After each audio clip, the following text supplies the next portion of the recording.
7h38, l'heure de la chronique de Judith Mergui qu'on attend tous les jours avec une grande impatience. Bonjour Judith.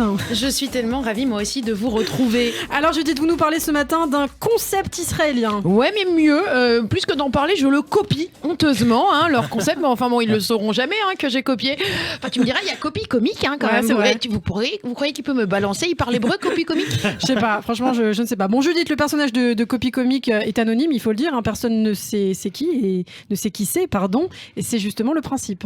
Et pourquoi elle nous parle comme si on avait 3 ans, la dame? Elle vient de nous expliquer ce que voulait dire anonyme. Merci. Oui, alors d'autant plus que moi, au copie comique, ma mère avait une théorie. Elle pensait que c'était la mère de Gad Elmaleh qui avait créé ce buzz pour relancer un peu sa carrière parce qu'on parlait moins de lui. Et puis aussi parce que pour le faire revenir des USA, parce que c'est bien d'aller faire des tournées internationales, mais enfin un fils, ça doit rester près de sa mère. C'est vrai, vous avez la vraie théorie d'une mère juive. Bon, c'est très développé comme théorie et votre maman est une proche de la maman de Gad Elmaleh, je crois. Ah non, mais depuis quand? Non, pas du tout. Ah non, on la connaît pas du tout. Mais depuis quand dans cette communauté on a besoin de connaître quelqu'un pour parler de sa vie et raconter des ragots, tout ça.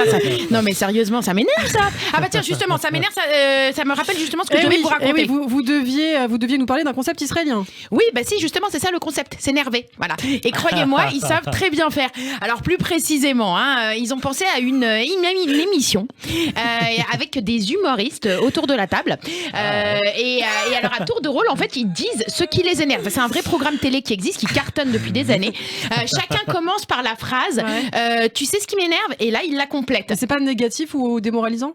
Ah non, au contraire, c'est une catharsis. Je savais même pas que je parlais grec. Non mais je m'impressionne, je vous dis que je m'impressionne. Ça se dit pas plutôt catharsis? Mais Dieu bénisse, elle a toujours un truc à dire, celle-là. Je sais pas quoi vous dire. Et non, pas du tout, Ilana, ça se dit catharsis. Bon, alors peut-être qu'il y a 2 écoles. Vous faites peut-être référence au grec lambda, le grec de la rue, le grec de salade tomate oignon. Moi, pardon, je fais référence au grec antique, à Homère, Gide, et tous les autres babas en toge qui ont créé les bases de notre démocratie et les bases de la Gay Pride. Entre puristes, Ilana, on dit catharsis. Vous voyez? Alors tiens, qu'est-ce qu'une catharsis au lieu de faire la maline? Ilana, qu'est-ce que vous savez? Du grec ancien catharsis, je vais vous faire plaisir, signifiant purification ou nettoyage. Eh oui, catharsis signifie... alors c'était Aristote, c'était une théorie d'Aristote qui pensait que la purification de l'âme pouvait délivrer les gens de leur passion, mais précisément qui? Eh bien le spectateur, celui qui vient voir une pièce de théâtre dramatique à travers le fait qu'il soit juste assis le cul sur une chaise, mais en regardant les personnages de la pièce exprimer des choses, eh ben il pourrait se purifier. C'est quand même un peu la base de la psychologie quand même. Et ben là, en disant des trucs, les Israéliens qui les énervent dans la vie, les téléspectateurs comme le mec, et ben ils se sentent mieux. Vous voyez? Alors pourquoi on ferait pas un petit test en live?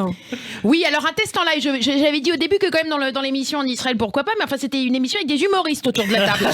Donc là, on a Christophe Dard et Ilana Ferradian. On n'est pas drôle? Si vous êtes très drôle, mais sans le vouloir. C'est peut-être la seule nuance en fait. Vous voyez? Alors non, allez, vous savez quoi? Elle a raison. C'est pas tard. On fait un test. Je commence. Alors vous savez ce qui m'énerve de fou, de folie.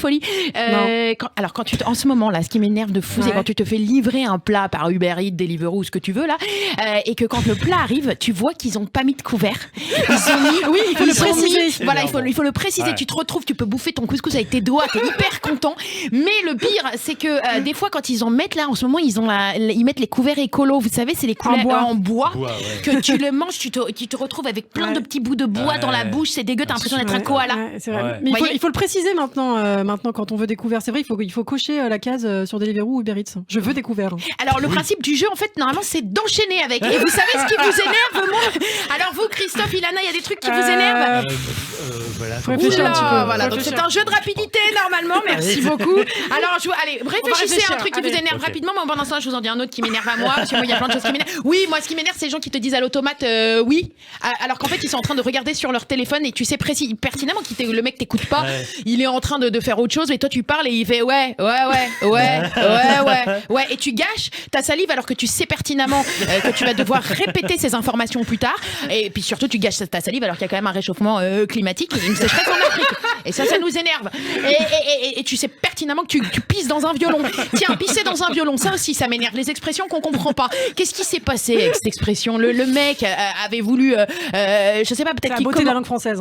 La beauté de la langue française. française, c'est les expressions qu'on comprend pas. Voilà, c'est ça. Vous devriez pas animer une émission littéraire, Ilana? Pourquoi pas? Non mais franchement, regardez, qu'est-ce qui s'est passé? Est-ce que c'est un mec qui voulait... Vous savez qu'il y a une marque qui s'appelle Stradivarius. Il voulait peut-être commander des fringues chez Stradivarius. Là, Amazon s'est trompé. Il lui livre un violon. Le mec s'énerve de rage. Qu'est-ce qu'il fait? Il sort son tuyau. Il fait pipi dans le violon. Mais quoi? Et on a avancé à quoi? Qu'est-ce qu'il se dit? Eh ben écoute, il se dit voilà. Ça, à part le fait que ça sente la pisse partout, de toute façon, à mon avis, voilà. Mais en tout cas, l'expression est née. Voilà, pisser dans un violon. Christophe, Ilana, alors qu'est-ce qui vous énerve à vous? Bah allez-y Christophe, vous avez réfléchi peut-être. D'oublier des trucs.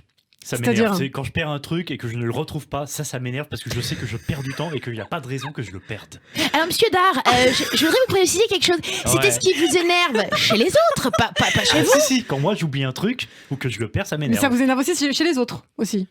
Les autres. C'est vrai que oui, parce que il là- faut savoir que Christophe est très perfectionniste dans le travail. Oui, c'est ça, c'est ce que je vois, parce que moi, tu me demandes un truc, de citer un truc qui m'énerve, je te dis un truc sur les autres. Là, il s'est auto-critiqué, Christophe. Donc, c'est énervant. oui, c'est vrai. Alors, non, mais, et vous, Ilana, c'est quelque chose sur... Alors moi, c'est quelque chose qui m'énerve tous les matins quand je pars du studio.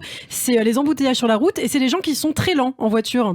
Voilà, j'ai des envies, un petit peu pas très catholiques, Judith. Ah oui, un peu meurtrière. Voilà, C'était ça. le mot que vous cherchiez. Exactement. Écoutez, vous savez, moi, ce que je trouve pas mal avec vous, c'est qu'en fait, on visualise très bien. Vous voyez, une petite teigneuse énervée au volant qui est là, bim, bim. Mais c'est exactement ça. Alors que dans la vraie vie, je suis très cool. Et je suis sûre que vous passez de voix en voix, quoi, telle une Exactement, tel Schumacher. tel Schumacher. Ouais. On m'appelle Choumi oui, d'ailleurs dans le milieu.